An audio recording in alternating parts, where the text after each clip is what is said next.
guys lost the championship game, and then you lost the bowl game. So we're looking ahead. How do you rebound from last season?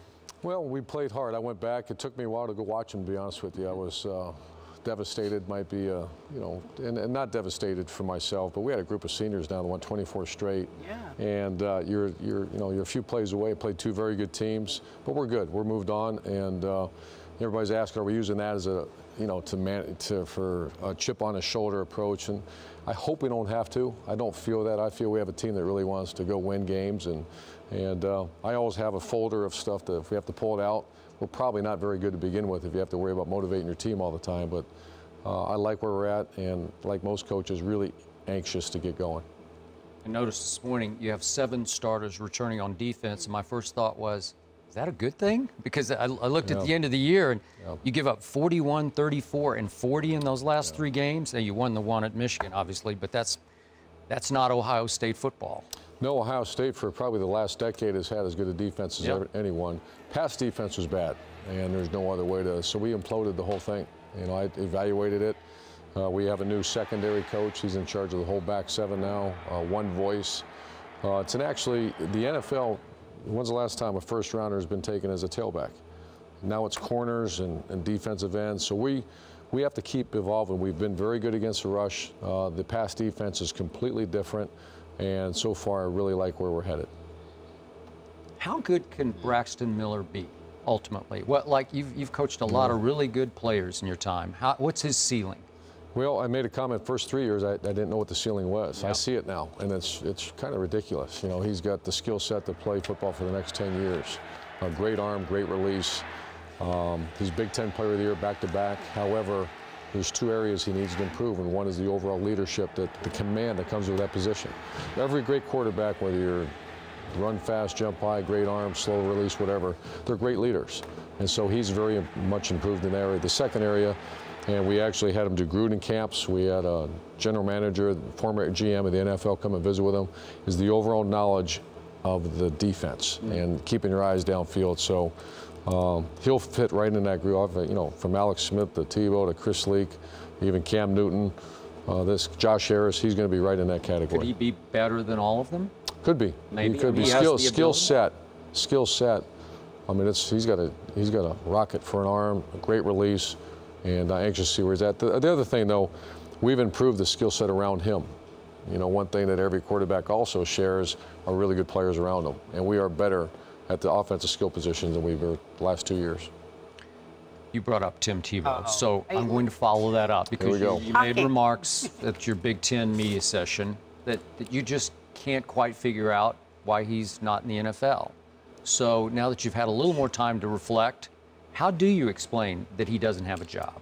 Well, it's when people say you made a report, I get asked a question, so I answer the question. Fair. I don't open up and say, you're not like, no, hey, Tim Tebow. I'm smart. I've been in this business for a while. You know, yeah. I rarely open up with anything. I love Tim. Tim is arguably the toughest guy I've ever coached, the most competitive guy, highest character, maybe human being I've ever been around. He's a winner. He won state championships, national championships, and almost went to a Super Bowl. I watch pro football more as a fan. I think he can play. I think he can play in a non-traditional offense. The good thing is I think that's there for a while. You know, who knows if it's going to stay, but there's 5 or 6, 7, 8, 9 now teams that are running offenses maybe they're non-traditional. So do I think he can play in the NFL? I'm extremely biased. I get that. Of course I do. And I'm sure that's a headline somewhere, but I love Tim Tebow, and he's good for the sport, man. He's a competitive guy that he'll win wherever he goes.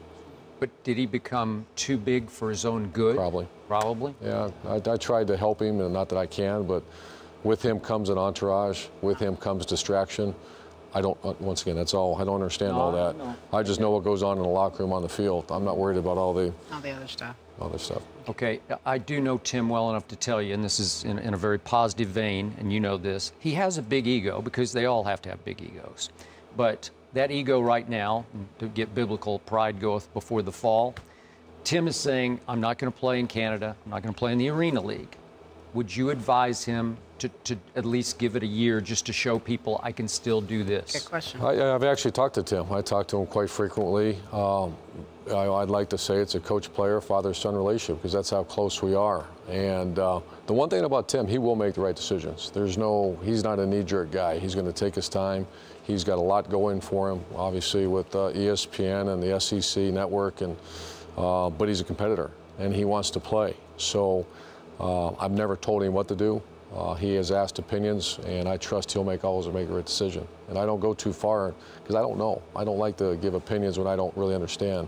But I love Tim, and he knows I want the best for him. Would you advise him to try the other league? See, to me, it's all personnel. It's if that coach, to go to a situation like he's been in before, where he gets raked over the coals, or he's just not in the right fit, I'd be very cautious at this point. That's very fair. Okay, one last big picture question. You're always great on big picture perspective. We've talked and talked. We had the Big 12 commissioner last week talk about cheating seems to still be paying off rampant. Give us your view of the state of your game, your sport. It's better than it's been. And I think the NCAA, I worry about the last year and a half. I think when they came out and put the hammer down and started putting coaches accountable, holding schools accountable. See, I'm a fan of the NCAA. Everyone, they don't really understand. The people that just criticize and criticize and criticize, the NCAA is made up of us. So if you want to criticize, go criticize the presidents, athletic directors, and coaches. I think they're a very tough situation. I'd put millions of dollars into our enforcement staff. It is real. You need to punish. When I hear deregulation, I want to pull my hair out and say, don't deregulate, punish more firm. Okay. That's not, deregulation is not the answer. Okay. If there's people robbing the banks, don't say, well, that's okay. Put them in jail for a long time. And so if they catch a person cheating, willful, intentful, to me, they can't coach.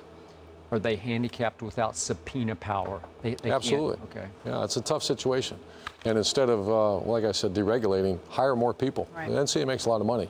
Put it in to make sure this game continues. I think it's better than it's been.